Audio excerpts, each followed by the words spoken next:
Hey everybody, Shoebox Legends here. Thanks for joining me today for an inspired by YouTube episode here on the channel. I have not done one of these in a while.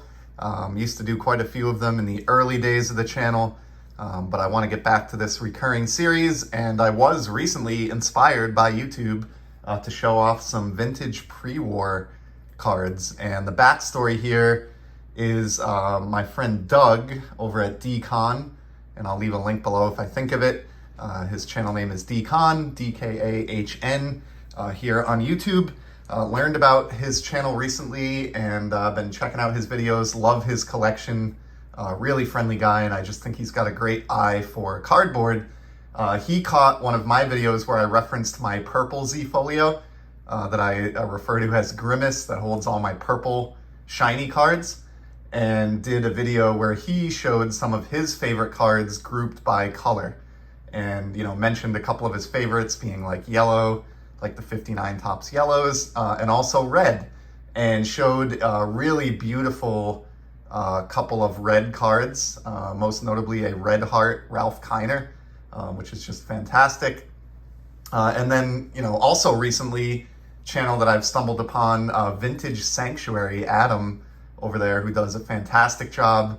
I think he's a newer channel, maybe within the last 6 months or so, but has clearly been collecting for a while, and does an amazing job as well. He picked up a red heart Kiner at the National and showed it, kind of claiming, to be kind of red heart brothers, I guess, with Doug over at dkahn. So a lot of red vintage cardboard going around lately. And I commented in Doug's video that I would try to do a kind of a little shout out to him and show a particular red set that I had in mind. It's actually neither of the cards that are up in the background. I just tossed those up because I thought it was kind of funny that as I was going to pull the cards for today's installment, I ran across those other two pre-war cards that are also predominantly red. Being a Red Sox fan and team collector for many years, it's not that surprising, I guess, that I have some cards featuring red. But on the left, we have the 33 Gowdy Henry Johnson, and on the right, the T206 Bill Carrigan, both of which feature predominantly red backgrounds. But the set that came to my mind that I wanted to talk about today is actually the Cracker Jack release that came out over 2 years, between 1914 and 1915. Was vaguely aware of these as a kid growing up, but of course, in the pre-internet era, getting anything like this was definitely out of my range of consideration. But when I was an adult collector, many years later, managed to track down and purchase this Hal Janvrin, which I think might have been my first or maybe my second Cracker Jack card that I owned, and just gorgeous. So the lighting in here, it's a little bit tough today. It's very, very bright, so we're getting a little bit of background glare, but you can see this is a beautiful card, and all of the cards in this Cracker Jack series have completely red, solid backgrounds like that. I just think they're amazing. Arguably my favorite pre-war set, period. More so than T206 or Gowdy or anything else. Honestly, I think these look gorgeous. I think the red background is fantastic for Red Sox cards, which is mostly what I have from this release. And I don't have any of the big Tris Speaker or cards like that. I mean, there are some monster cards in this set, like Shoeless Joe Jackson is in this release. That would be like a dream card if I won the lottery. But Hal Janvrin here was like $120 back in the day, so sprang for this just to get an example of a Cracker Jack card in the collection. Here it is a little bit closer. Just really nice, fine artwork.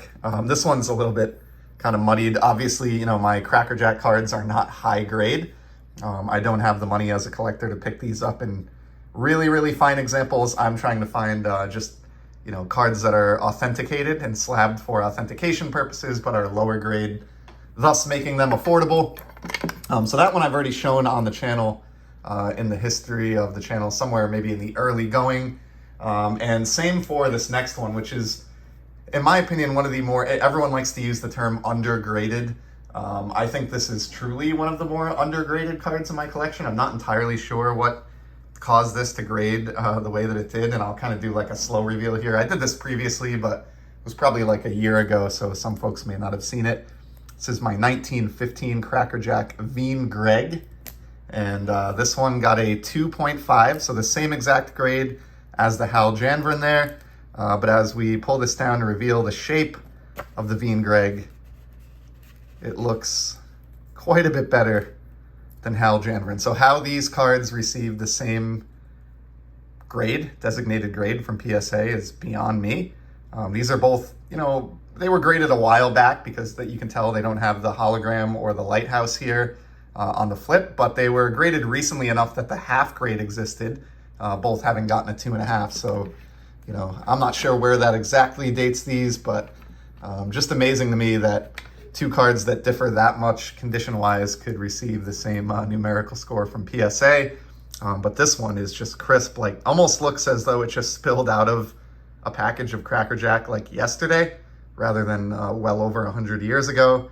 So this is Veen Greg, one of my favorite vintage Red Sox cards here. How can you not love that image? Him winding back there for like really explosive throw.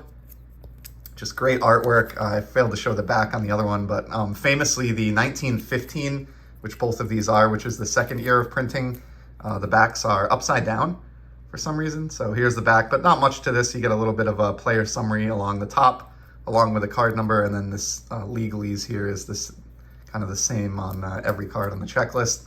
So beautiful card there. But again, that's one that I showed early on in the history of the channel. I think it was Buy the Card, Not the Grade was the title of that video, or something fittingly, because I still can't understand all this time later why that one got a 2.5, but happy to have it in the collection regardless. And then just because I was doing this today for Doug, did want to take out one new card that I've never shown on the channel from the Cracker Jack release. I did mention I've only got a handful of these. Most of them are Red Sox players, as I said, but I think this is the one exception to that. This is Al Damari for Philadelphia, and check out the artwork on this one. This is obviously a horizontally oriented card rather than vertical, as most of them are in the set. It's really beat to hell. This is rightfully graded a 1. We've got like a tiny bit of paper loss here. Every single corner is just bunted. There's like a stain right here. You've got a big crease that goes right through the middle of the card, but all of that aside, it still looks really nice. None of that detracts from the overall feel of this as a vintage Cracker Jack baseball card. I love the vibrant colors, and the image itself is just so cool.